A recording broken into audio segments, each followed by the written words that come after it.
জান্নাতের দরজা খোলা থাকে এবং জাহান্নামের দরজা বন্ধ থাকে। ভাই সাহেব আরেকটি হাদিস বলতে ভুলে গেছেন। সেই ৩০ দিনের রমজানের মধ্যে যদি কোনো হিন্দু মারা যায় তাহলে সে কোথায় যাবে? দ্বিতীয় প্রশ্নটি আরও জটিল।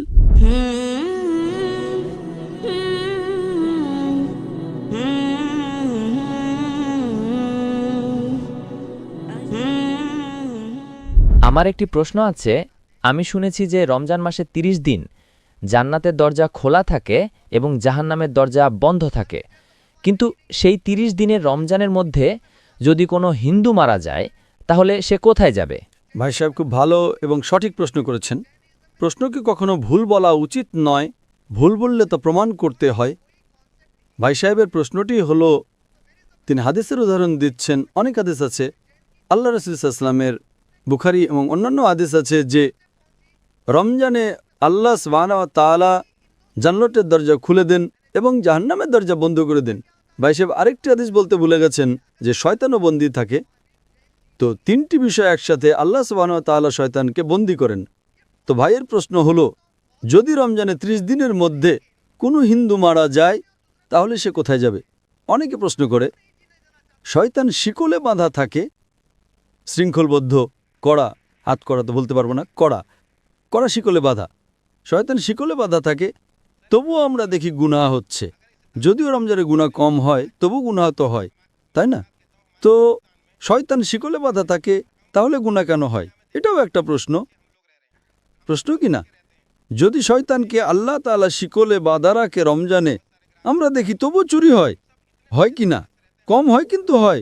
তবু লোকেরা মদ্যপান করে, কম পান করে। যখন শয়তান শিকলে বাঁধা, তবে কেন এই ভুল হয়? কিভাবে এই গুনাহ হয়? প্রথম প্রশ্নের উত্তর হলো যে জাহান্নামের দরজা বন্ধ থাকে, জান্নাতের দরজা খোলা থাকে। যদি কোনো হিন্দু রমজান মাসে মারা যায় তাহলে কোথায় যাবে? সে যাবে প্রথমে বারজাখে। কোথায় যাবে? বারজাক। বারজাক মানে মধ্যবর্তী সময়। মানুষ মারা যাওয়ার পর সরাসরি জান্নাতে যায় না, সে বারজাখে থাকে। এরপর হাসরের ময়দানে সবাইকে উঠানো হবে, হিসেব নিকাশ হবে। সূরা আল ইমরান অধ্যায় নম্বর ৩ আয়াত নম্বর ১৮৫। চূড়ান্ত প্রতিদান বিচার দিবসে দেওয়া হবে। কুল্লু নাফসিন যায়কাতুল মউত। প্রত্যেক প্রাণী মৃত্যুর স্বাদ গ্রহণ করবে। চূড়ান্ত হিসেব নিকাশ হবে বিচার দিবসে, কিয়ামতের দিন। আর যে ব্যক্তি জাহান্নামের আগুন থেকে বেঁচে যাবে এবং জান্নাতে যাবে, সেই এই দুনিয়াতে সফলতা লাভ করবে। এটি কোরআনের আয়াত। চূড়ান্ত হিসেব নিকাশ কবে হবে? বিচার দিবসে, এখানে নয়। তো রমজানে যদি জাহান্নাম বন্ধ থাকে, সে যাবে বারজাখে। রমজানের পর তো জাহান্নাম খুলবেই, তাই না? রমজানের পর তো দরজা খুলবেই, তাই না? হ্যাঁ, খুলবে। তো যদি সে শিরক করে থাকে, আল্লাহ ও তার রাসূলের কথা না মেনে থাকে, তাহলে সে বারজাকে শাস্তি পাবে। জান্নাতের দরজা খোলা থাকবে, জাহান্নামের দরজাও খুলে যাবে। খুলে গেলে যখন সময় আসবে তখন সে জাহান্নামে যাবে। একদম। এই প্রশ্নটা তো সহজ ছিল। দ্বিতীয় প্রশ্নটি আরও জটিল। যদি শয়তান শিকলে বাঁধা থাকে তাহলে ভুল কাজ কিভাবে হয়? তারপরও তো গুনাহ হয়, যদিও কম হয়। আপনি যদি যাচাই করেন দেখবেন রমজানে গুনাহ কমে যায়। আমি একটা যাচাই করেছিলাম, যখন শয়তান শিকলে বাঁধা থাকে তারপরেও কিভাবে গুনাহ হয়। আর এই প্রশ্ন আমাকে খুব চিন্তিত করত। আমি যখন দাওয়াতে নতুন ছিলাম, আলহামদুলিল্লাহ কেউই প্রশ্ন করেনি, খুব চিন্তিত করত, কিন্তু আল্লাহ এর উত্তর দিয়ে দিয়েছেন। অনেক গবেষণা করেছি, পড়েছি, উত্তর খুঁজেছি, আলেমদের জিজ্ঞেস করেছি, তারা বললেন সঠিক। মাশাআল্লাহ, কি সুন্দর উত্তর। তারপর থেকে আমি এই উত্তর দিতে শুরু করেছি, কারণ আমি নিজেই প্রথমেই প্রশ্ন করি। আমি নিজেকে আক্রমণ করি, কারণ আত্মরক্ষা করার জন্য আক্রমণ করা জানতে হয়। আপনি যদি আত্মরক্ষা করতে চান তাহলে আক্রমণ করা জানা জরুরি। আপনি যখন বিতর্ক করেন, আপনাকে যদি কোরআনকে রক্ষা করতে হয় তাহলে আক্রমণ করাও শিখতে হবে। আক্রমণে পারদর্শী হলে আপনি নিজেকেও রক্ষা করতে পারবেন। তো আমি এর উত্তর দিচ্ছি। আল্লাহ রাসূল সাল্লাল্লাহু আলাইহি ওয়াসাল্লাম বলেছেন যে শয়তান শিকলে বাঁধা থাকে। শিকলে বাঁধা থাকে।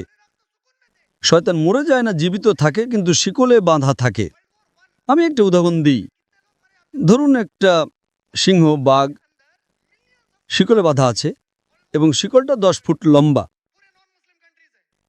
আপনি দূরে দাঁড়িয়ে আছেন, আপনি জানেন শিকলটা খুব মজবুত, তাই আপনি ভয় পাবেন না, তাই না? ভয় পাবেন না তো? শিকল মজবুত, কিন্তু শিকলটা 10 ফুট লম্বা। যদি একটা বাঘ বা সিংহ শিকলে বাঁধা থাকে আর শিকলটা 10 ফুট লম্বা হয়, আপনি 30 ফুট দূরে আছেন, শিকলটা মজবুত, আপনি কি নিরাপদে থাকবেন না? ভয় তো লাগবেই। ভীরু হলে ভয় লাগবে, তাই না? এমনি তো সিংহ ছাড়াও ভয় লাগতে পারে, কুকুর দেখে পালিয়ে যাবেন, বিড়াল দেখে পালিয়ে যাবেন। কিন্তু আপনি যদি 30 ফুট দূরে থাকেন তাহলে তো নিরাপদে থাকবেন, তাই না? হ্যাঁ কি না? একদম একদম। একদম। কিন্তু আপনি যদি সিংহের কাছে যান তাহলে কি হবে? খেয়ে ফেলবে। হ্যাঁ, তো আল্লাহ রাসূল সাল্লাল্লাহু আলাইহি ওয়াসাল্লাম যখন বলেন যে রমজানে শয়তান শিকলে বাঁধা থাকে, এর মানে হলো আপনি শয়তানের কাছে যাবেন না। ঠিক। আপনি রমজানে বলবেন, না আমি জুয়ার আড্ডায় যাব, রমজান মাস আমি মদের দোকানে যাব, তাহলে দোষটা কার? আপনার। তাই রমজানে শয়তানের শক্তি কমে যায়, কিন্তু শয়তান মরে যায় না।